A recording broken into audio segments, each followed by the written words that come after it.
Dito naman tayo guys sa ating paglilinis ng service. Yan, ayan guys, napakintab ka aking service. Kaya kailangan natin itong linisan para maganda yung ating service. Yan, katulad yan guys. Was-was talaga ako guys maglinis kasi kailangan kong linisan itong motor na ito kasi para makintab. Para hindi naman tayo mapahiya sa mga ating audience. Yan.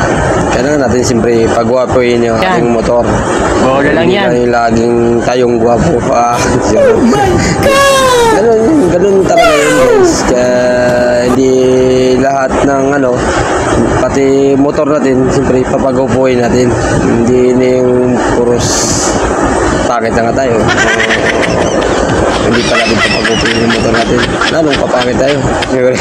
Ganun yun, charot lang kaya guys ganyan talaga yun guys. Ako tuwing linis ko talaga ng motor yan, ugas ng motor, lininisan ko talaga yan, pinapapakintab ko para kahit pa paano anti-green ba yung mga tingin ng tao sa ating unit na laging guwapo yung motor nito di ba guys, para hindi naman sabi na kahit na isang taon na guwapo pa rin siya. Basbas ako guys, alam nyo guys, talaga yung ginano ko guys. Itong panglinis natin guys sa motor, nabibili lang ito sa Shopee. Ayan, sa Shopee lang natin ito nabibili. Mura lang yan. Kayang-kaya nyo yan guys, bilihin itong pampakintab. Grabe guys, talagang sulit na sulit talaga itong pampakintab natin. Alam mo naman tayo, mahilig tayo sa mga motor kahit na kailangan natin yan sa buhay yung motor. Kung saan ka pupunta, lagaw, doon, punta dito, utos ganyan. Bili ng ulam, palengke, kasama natin yan sa buhay yung motor. Kaya ingatan talaga natin. Tulad yan, pinapakintab talaga na yan. Kahit pa paano, anti-green yung kanyang kagwapuan. Kahit na ilang taon na siya, kahit na 5 taon, papakintabin pa rin natin yan guys. Iingatan natin ito, service natin ito guys. Siyempre guys, pati sa likod, linisan na natin para hindi siya may hindi lang sa cover niyang malinis, pati sa likod, pati yung cover niya sa puwit guys, pinalinisan na natin, pati yung mga ilaw niya, mga park light niya, yan. Kanyang linisan, pati yung kanyang tambutso, yan. Ilinis ko talaga yan guys para makintab talaga siya tingnan.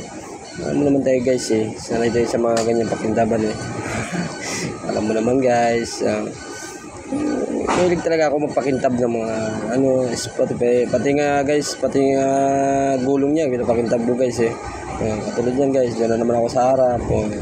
Balikan ko lang yan guys para talagang masuri ko talaga kung makintab na siya o hindi. Side mirror, at yung kanyang unahan, yan. Ulit-ulitan ko lang guys para kahit paano matignan natin kung malinis na talaga siya, malinis na talaga siya. Pati yan guys, pati yung upuan, yan, pati yung upuan guys, ginalinisan ko talaga yan, pinapapakintab ko. Shoutout pala sa'yo, si biyanan ko sa likod. May ginagawa kasi silang itong bahay na ito, yung boarding house sila. Pati ilalim guys, pati ilalim ng upuan, makina, tangke, yan, pinalinisan ko para hindi agad-agad kalawangin guys. Siyempre mahirap na pag kinalawang yung tangke. Wala rin, gusto din yung paglagay mo ng pag-iingat mo ng motor pag ginalawang yung tangke. Kailangan mo talaga linisan para walang hindi siya kakalawangin, para matagal din kanyang buhay. Kasi pag hindi mo kasi pinabayaan mo kasi yung kinalawang yun guys, ikaw rin talagang mahihirapan. Kailangan talagang malinis, doble linis talaga ng motor. Sabay inulitan ko na naman guys ang aking gulong. Ayan, ginatingnan ko guys kung meron pang kailangan linisin. Ayan, inulitan ko na naman yung tangke para talagang sulit ang linis, para walang masabi na ang asawa ko, alam mo naman, linisan mo rin yung motor mo. Linisan ko Walang bahala dyan maglinis. Yan. Linis ko. Punta na naman ako sa harap guys. Check ko na naman kung linis na ba ng gusto. Sa upuan. Yan. Taas ko na yung upuan. Para double check talaga yan. Yan ang ano guys. Kanyang pamunas na towel pala. Panglagay sa likod. Yan. Kinuha ko guys. Yan. Katulad yan. Yan ano na yan guys. Pinupunasan ko na talaga yan para yung wala nang halo na yan na pangpakintab kasi nalagyan ko na lahat. Punasan ko na yan, dinudublihan ko na lang punas para sure. Yan, tapos na guys, hanggang dito na yung video. Follow for more.